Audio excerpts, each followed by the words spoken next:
दिल्ली विधानसभा की privilege committee ने दिल्ली के पूर्व मुख्यमंत्री और आम आदमी पार्टी के नेशनल कन्वीनर अरविंद केजरीवाल जी को समन किया है। फांसी घर के मुद्दे पे समन किया है कि अरविंद केजरीवाल जी बताएं कि क्या दिल्ली विधानसभा में अंग्रेजों का फांसी घर था कि नहीं। क्या है ये फांसी घर, क्यों इस पर चर्चा हो रही है। दिल्ली विधानसभा में जब रामनिवास गोयल जी स्पीकर बने और दिल्ली विधानसभाओं के कई कमरों का रेनोवेशन हो रहा था, कई कमरे खोले जा रहे थे, तो एक बंद कमरा मिला। एक बंद कमरा मिला जिसमें एक हिस्से को चिनवा के छुपा दिया गया था। उस कमरे के अंदर सुरंग से रास्ता था, पीछे का रास्ता था। वहां पे रस्सियां मिली, कांच की गोलियां मिली, कुछ जूते कपड़े मिले। और जब इसको टैली किया गया उस समय के डॉक्यूमेंट्स के साथ, तो पता चला कि उस समय जो अब की दिल्ली विधानसभा है, वहां पर एक मैजिस्ट्रेट का कोर्ट होता था। उस मैजिस्ट्रेट के कोर्ट में जो फैसला होता था, उसके बाद कुछ समय तक प्रिजनर्स को वहां पर रखा जाता था। और ये रस्सी और ये गोलियां देखकर ये समझ में आया कि ये बहुत सारे अन्य छुपे हुए सीक्रेट एग्जीक्यूशन साइट्स में से था, जो अंग्रेजों ने भारतीय स्वतंत्रता सेनानियों को चुपचाप फांसी देने के लिए, गोली मार के, एक्स्ट्रा जुडिशियल प्रोसेसेस से खत्म करने के लिए जो बनाए गए थे। तब दिल्ली विधानसभा ने यह फैसला किया कि उस फांसी घर को पब्लिक व्यूइंग के लिए खोला जाएगा, कि देखें तो सही दिल्ली के लोग कि आखिरकार अंग्रेज क्या करते थे। जब इस फांसी घर को खोला गया पब्लिक व्यूइंग के लिए, तब के मुख्यमंत्री अरविंद केजरीवाल जी, तब के उप मुख्यमंत्री मनीष सिसोदिया जी, स्पीकर रामनिवास गोयल जी और डिप्टी स्पीकर राखी बिरलान जी ने उसकी पब्लिक ओपनिंग का उद्घाटन किया। आज भारतीय जनता पार्टी ये कह रही है कि वहां पे फांसी घर नहीं था। वही भारतीय जनता पार्टी जो आरएसएस से निकल कर आई है, वही भारतीय जनता पार्टी जो गोडसे का सम्मान करती है, वही भारतीय जनता पार्टी जो उस आरएसएस से निकल के आई है, जिसने इतने सालों तक अपने हेडक्वार्टर पे तिरंगा झंडा तक नहीं लहराया। आज वो भारतीय जनता पार्टी कह रही है कि नहीं नहीं, अंग्रेज चुपके चुपके भारतीय स्वतंत्रता सेनानियों को नहीं मारते थे। वही भारतीय जनता पार्टी कह रही है कि यहां पे भारतीय स्वतंत्रता संग्राम का कोई इतिहास नहीं है। यह भारतीय जनता पार्टी कह रही है कि जो रस्सी पड़ी हैं, जो गोलियां पड़ी हैं, जो कुछ लोगों के पुराने कपड़े और जूते पड़े हैं, वो एक टिफिन घर था। क्या एक टिफिन घर को चिनवा के सुरंग से एंट्री की जाएगी? क्यों उसे छुपाया जाएगा? क्यों उसे दबाया जाएगा? ऐसा लगता है कि भारतीय जनता पार्टी आज भी भारतवासियों के साथ नहीं, अंग्रेजों के साथ खड़ी है। वो कहते हैं कि अंग्रेजों के रिकॉर्ड में लिखा है कि वो तो टिफिन हाउस था, टिफिन घर था। क्या लगता है भारतीय जनता पार्टी को कि अंग्रेज बड़े बड़े अक्षरों में लिख के जाएंगे क्या कि हम यहाँ पे छुपाकर अवैध तरीके से, एक्स्ट्रा जुडिशियल तरीके से स्वतंत्रता सेनानियों को मारते थे, उनकी हत्या करते थे। लेकिन आज जो सबसे बड़ा सवाल है कि अंग्रेजों के डॉक्यूमेंट्स के आधार पर इसे फांसी घर ना कहना भारतीय जनता पार्टी की इतनी बड़ी प्राथमिकता बन गई है कि पानी की समस्या, पोल्यूशन की समस्या, सड़कों की समस्या, प्राइवेट स्कूल फीस की समस्या छोड़कर आज दिल्ली के टैक्स पेयर्स का पैसा, आज दिल्ली के चुने हुए प्रतिनिधि इस बात पे लगे हुए हैं कि अरविंद केजरीवाल को बुलाओ, अरविंद केजरीवाल से सवाल पूछो, अरविंद केजरीवाल से पूछो कि अंग्रेजों का फांसी घर था कि नहीं। भाई अरविंद केजरीवाल तो मुख्यमंत्री थे। अरविंद केजरीवाल ने अपने मुख्यमंत्री के टेन्योर में हजारों फीते काटे होंगे। अब क्या भारतीय जनता पार्टी ये करेगी कि 10 साल में अरविंद केजरीवाल ने जहां जहां का उद्घाटन किया वहां पे केजरीवाल जी को बुला के उनसे सवाल जवाब करेंगे? क्या इसलिए दिल्ली की जनता ने भारतीय जनता पार्टी को, बीजेपी को चुन के भेजा? मैं बीजेपी वालों से कहना चाहूंगी, मैं रेखा गुप्ता जी से कहना चाहूंगी, मैं प्रधानमंत्री नरेंद्र मोदी जी से कहना चाहूंगी, दिल्ली के लोगों ने आपको काम करने के लिए चुन के भेजा। आज दिल्ली में पोल्यूशन का बुरा हाल है। जितनी हैजर्डस पोल्यूशन दिल्ली में पिछले 1 साल में हुई, उससे पहले 5 साल में नहीं हुई। क्या कर रही है भारतीय जनता पार्टी उसके बारे में? उसके लिए तो दिल्ली विधानसभा किसी को नहीं बुला रही। आज दिल्ली में घर घर में गंदा पानी आ रहा है। बस इंतजार हो रहा है कि जिस तरह का हादसा इंदौर में हुआ वो किस दिन दिल्ली में हो जाएगा। लेकिन भारतीय जनता पार्टी उस पर तो किसी को सवाल जवाब के लिए नहीं बुला रही। आज दिल्ली में सारी सड़कें टूटी हुई हैं, लेकिन बीजेपी सड़कों के मामले में तो किसी भी इंजीनियर को समन नहीं कर रही कि कैसी सड़कें बना रहे हो कि जुलाई में बनाई और सितंबर में टूट गई। जाएं देखें चिराग दिल्ली का फ्लाईओवर, जुलाई में प्रवेश वर्मा जी ने खड़े होकर कहा था कि मैं बनवा रहा हूं, वहां पे गड्ढे थे, और जुलाई में बनी हुई वो सड़क सितंबर में पूरी तरह से टूट गई। उस पर जांच क्यों नहीं हो रही? प्राइवेट स्कूलों ने त्राही मचाई हुई है दिल्ली में।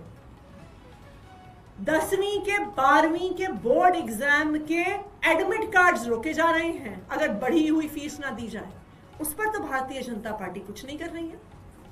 बीजेपी का सिर्फ एक काम है, सुबह उठ के अरविंद केजरीवाल को गाली देंगे, दोपहर के खाने के बाद अरविंद केजरीवाल को गाली देंगे, रात को सोने से पहले अरविंद केजरीवाल को गाली देंगे, जब प्रेस कॉन्फ्रेंस करेंगे अरविंद केजरीवाल को गाली देंगे, जब विधानसभा का सत्र होगा तब अरविंद केजरीवाल को गाली देंगे।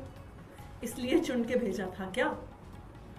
आज हमारी भारतीय जनता पार्टी से ये मांग है कि कल जब अरविंद केजरीवाल जी असेंबली की प्रिविलेज कमेटी के सामने आए, अगर हिम्मत है तो उस प्रिविलेज कमेटी की हियरिंग का लाइव स्ट्रीमिंग करके दिखाएं कि उनकी सारी पोल दिल्ली वालों के सामने खुल जाए, कि दिल्ली वालों को भी पता चले कि उनके पास सिर्फ और सिर्फ एक ही काम है, अरविंद केजरीवाल को गाली देना।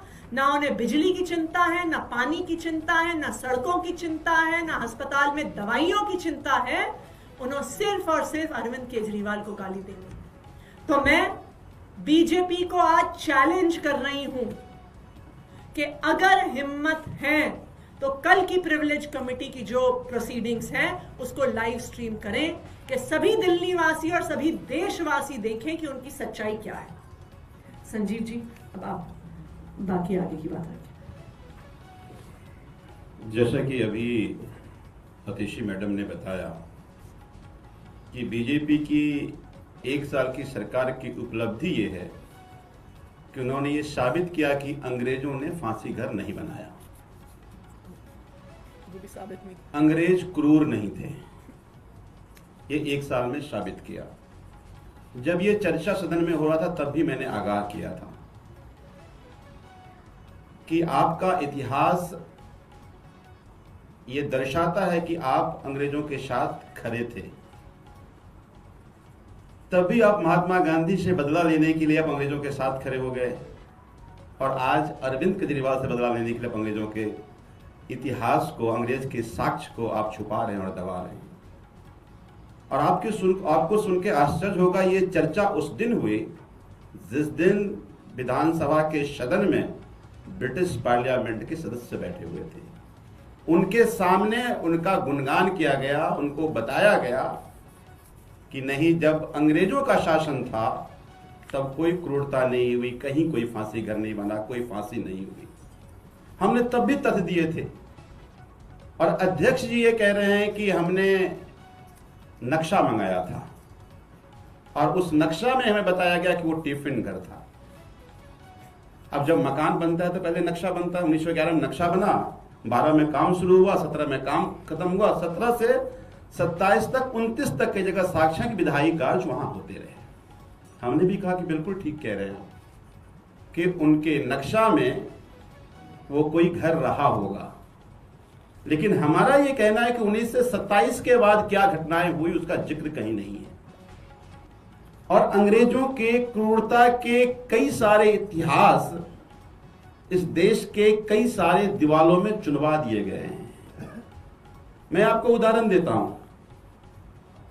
भगत सिंह, शहीद आजम भगत सिंह जी बम फेंकने के बाद आज दिल्ली यूनिवर्सिटी का जो वीसी ऑफिस है वो एक टेम्पररी जेल था, उसमें उनको रोका गया। आप ब्रिटिश इतिहास के साक्ष्य में कहीं नहीं मिलेगा आपको।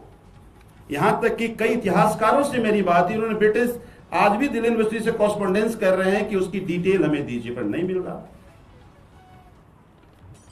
आप अभी जो मौलाना आजाद मेडिकल कॉलेज है, मौलाना आजाद मेडिकल कॉलेज के पास एक जेल बनाया गया था, उस जेल का जिक्र कहीं नहीं है। लोगों की कथाएं, और एक बहुत बड़े इतिहासकार हैं सोहेल हाशमी, उन्होंने बताया कि मेरे पिताजी भारत छोड़ो आंदोलन के समय 2 साल जेल में बंद रहे। यहां तक कि 1858 में एक न्यूज था ब्रिटिश का, द इलस्ट्रेटेड लंदन न्यूज, उसने शाहजहानाबाद स्टेट का जब नक्शा छापा तो बताया कि वो मौलाना आजाद मेडिकल कॉलेज के पास एक गोलाईनुमा एक भवन है जो वहां पर जेल था, लेकिन किसी रिकॉर्ड में आप नहीं देखेंगे। तो मैं ये उदाहरण केवल इसलिए आपको दे रहा हूं, या आपके जरिए भारतीय जनता पार्टी के उन तमाम नेताओं लोगों को कहना चाह रहा हूं कि ऐसे बहुत सारे तथ्य जिसका रिकॉर्ड नहीं है लेकिन समय समय पर जानकारी मिली। यहां तक कि आप जब दरियागंज जाएंगे तो आप देखेंगे मौत का कुआं का जिक्र, जहां 1857 के जो क्रांति को फांसी दी गई, आप किसी रिकॉर्ड में नहीं पाएंगे। लेकिन उस समय के लोगों ने यह कहा और बाद में उस जगह को घेरा भी गया कि वो मौत का कुआं है। इसी तरह से बहुत सारे ऐसे साक्ष्य मिले जिसकी बात अभी अतिशी जी कह रही थी कि 1993 में जब यह दिल्ली विधानसभा बना तो वो भवन बंद दिखा। 2022 में जब उस समय के हमारे विधानसभा अध्यक्ष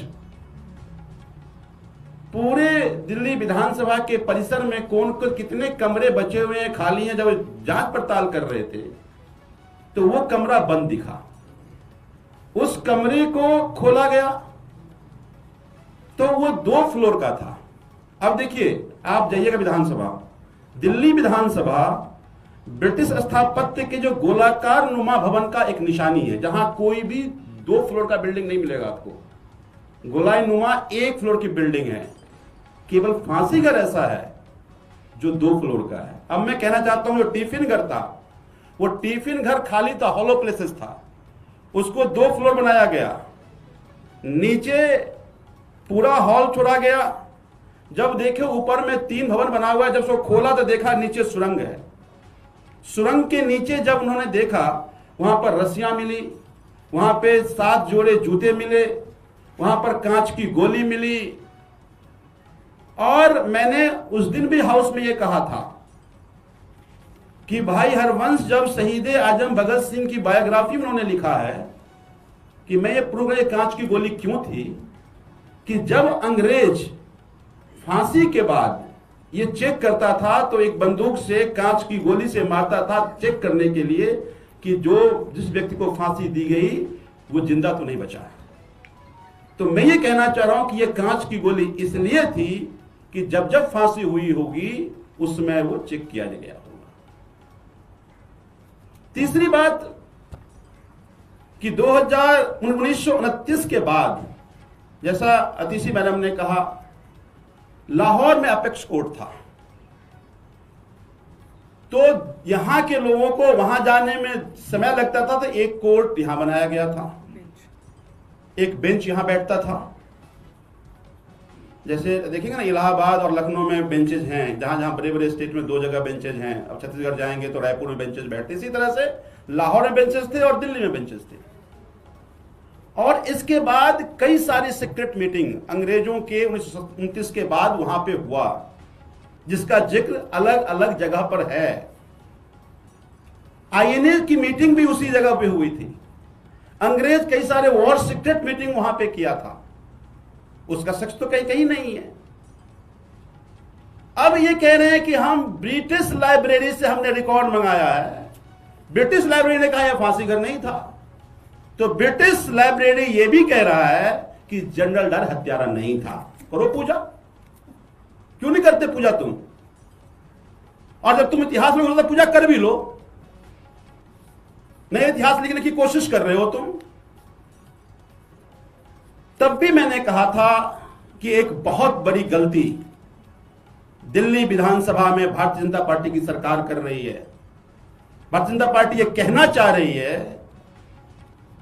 कि अंग्रेज क्रूर नहीं थे, अंग्रेजों ने फांसी घर नहीं बनाया, और उसकी पुष्टि ब्रिटिश लाइब्रेरी से कर रहे हैं।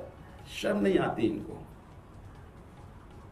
तो ये तब भी अंग्रेजों के साथ थे और आज भी अंग्रेजों की क्रूरता को दबाकर महिमा मंडन कर रहे हैं। आप निकाल लीजिएगा इस चर्चा का रिकॉर्ड, जितने विधायक थे अरविंद केजरीवाल को गाली दे रहे थे, अंग्रेजों की प्रशंसा कर रहे थे। हद हो गई। तो एक बात आप समझिए कि वैसे भी देश में कई जगह ऐसे एग्जीबिशन बनाए गए हैं जो अंग्रेजों की क्रूरता को दर्शाता है। जब मैं वो फांसी घर देखता था तो मेरे मन में भी देशभक्ति जागती थी। ये जो बाहर के लोग प्रदर्शनी वाले आते थे, देखते थे, तो अंग्रेजों की क्रूरता उनके जहन में आती थी। आपने उस निशानी को खत्म कर दिया। तो मुझे लगता है कि जब कल अरविंद केजरीवाल जी को बुलाया जाएगा, मैं उम्मीद करता हूं कि देश देखे, चापलूसी का भी तो सीमा देखे ना, किस सीमा तक चापलूसी कर रहे हैं, किस सीमा तक प्रिविलेज कमेटी के भाजपा के वो सदस्य अंग्रेजों की गुणगान, क्या महानता की बातें क्या कैसे कैसे कर रहे हैं, देश को देखना चाहिए। मैं उम्मीद करता हूं कि उसका लाइव स्ट्रीमिंग होगा। और दूसरी बात, सारी समस्याओं की बात अतिशी जी ने कहा। मैं आज ही अपने ऑफिस में बैठा था, लोगों के पानी के बिल अनाप शनाप आ रहे हैं, लाख लाख रुपया, 5-5 लाख रुपया, 10 लाख रुपया, और दहेज कॉलोनी में लोग कहां से देंगे? उस पर चर्चा करने का, उस पर काम करने का समय नहीं। हमारी सरकार थी, हमने कहा था कि यह बिल ही गलत है, माफ हो जाना चाहिए। इनके पास उन गरीबों के लिए चिंता करने का समय नहीं है। मैं उम्मीद करता हूं कि अरविंद केजरीवाल जितना गाली देना है दे दो, लेकिन जनता ने बड़ी झूठ बोल के तुमने जनता से सत्ता में आए थे, डबल इंजन की सरकार, उनके लिए कुछ कर लो। धन्यवाद।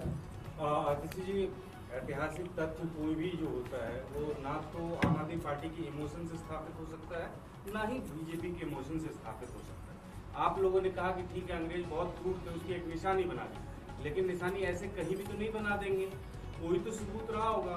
तमाम इतिहास विभाग के जो प्रोफेसर हैं वो, और जो नक्शा है वो, उस आधार पे बीजेपी ये कह रही है कि टिफिन घर नहीं है। आपने ये कहा कि जनता का पैसा बर्बाद कर रहे हैं इस तरह की चीजों में, लेकिन उनका यही तो आरोप है कि फर्जी देशभक्त दिखाने के चक्कर में आप लोगों ने जनता का पैसा बर्बाद किया। मैं बीजेपी से आग्रह करती हूँ, दिल्ली में एक सर्वे करवाए कि आज दिल्ली की सबसे बड़ी समस्याएं और सबसे बड़े मुद्दे क्या हैं। क्या पानी की समस्या मुद्दा है? क्या पानी के बिल मुद्दा है? क्या प्राइवेट स्कूल की बढ़ती हुई फीस मुद्दा है? क्या हॉस्पिटल में ना मिलने वाली दवाई मुद्दा है? या दिल्ली विधानसभा में वो सुरंग और गोली और रस्सी वाला कमरा फांसी घर था कि नहीं, ये दिल्ली के लोगों का मुद्दा है।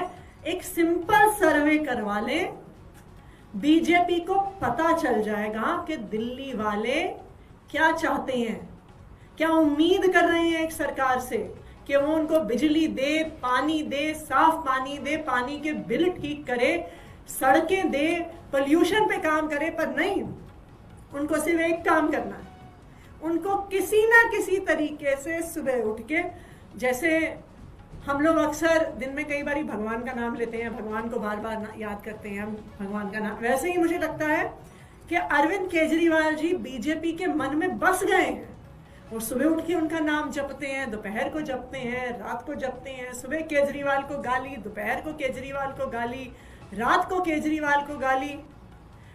उसी तरह तो उसी पर बीजेपी की सारे रिसोर्सेज, सारा समय, सारी सरकार लगी हुई है और दिल्ली वालों को बीजेपी की ये सच्चाई पता होनी चाहिए। इसमें थोड़ा सा मैं ऐड कर देता हूं खाली। देखिए, हमने भी कहा, हमने कुछ तथ्य कहे कि वहां पे ये गोलियां हैं, यहाँ पे ये जूते हैं। आप उसको ऐसा ही भेज दीजिए, सर्वे करवा लीजिए, आर्कियोलॉजी में भेज रहे तथ्य पता कर लीजिए कब का है। दूध का दूध, पानी का पानी हो जाएगा। आप ह्यूमन फैंसी में बातें कर लो तो वो तो भी ह्यूमन फैंसी में बातें कर रहे हैं ना, तथ्य बातें नहीं कर रहे। और जो अरविंद केजरीवाल जी आगे फीता काट के गए वो क्या बताएंगे? अगर वास्तविक तौर पे बीजेपी इस पे जांच चाहती होती तो आर्कियोलॉजिकल सर्वे को भेजते, देश की किसी बड़ी यूनिवर्सिटी के हिस्ट्री डिपार्टमेंट को भेजते। तो अरविंद केजरीवाल को क्यों बुला रहे हैं? अरविंद केजरीवाल को बुलाने का मतलब तो यही है कि अरविंद केजरीवाल को गाली देने का एक और बहाना ढूंढना है। सुबह गाली, दोपहर गाली, रात को सोने से पहले गाली। यही है भारतीय जनता पार्टी का काम। एक विषय और है जी, नीतीश कुमार पहले इंडिया गठबंधन में थे, फिर एनडीए गए, अब साल भर के अंदर जो है मुख्यमंत्री पद छोड़कर राज्यसभा जा रहे हैं। देखिए, ऐसा कोई सगा नहीं जिसको बीजेपी ने ठगा नहीं। एक एक करके जो जो भारतीय जनता पार्टी के अलायंस थे, पहले उसको निपटाया नरेंद्र मोदी जी ने। पहले शिवसेना को निपटाया, फिर एनसीपी को निपटाया, एआईडीएमके को निपटाया, अब जेडीयू को निपटाया। विपक्ष में रहोगे, लड़ोगे तो जनता याद रखेगी। अगर भाजपा के साथ चले जाओगे तो नेस्त नाबूद कर दिया जाएगा। मैं तो उनके और बाकी अलायंस पार्टनर को कहना चाहता हूं कि ये एक संकेत है। एलजेपी को आधा तोड़ते तोड़ते रह गए। भाई, मोदी ने तोड़ ही दिया था ना। भाई, इसी चिराग पासवान जी का सम्मान फिकवा दिया था और उनके चाचा को मंत्री बना दिया था। बाद में देखा नहीं जी, इनको रखने से फायदा है, तो चाचा को निपटा दिया, भतीजा को ले लिया। तो बारिश सबकी बारी बारी से आएगी। तो मैं तो उनके घटक दल को एक तरह से आगाह भी करना चाहता हूं, अभी भी वक्त है। अगर अस्तित्व बचाना है तो भारतीय जनता पार्टी नरेंद्र मोदी से लड़ो, उनसे प्यार करना बंद कर दो।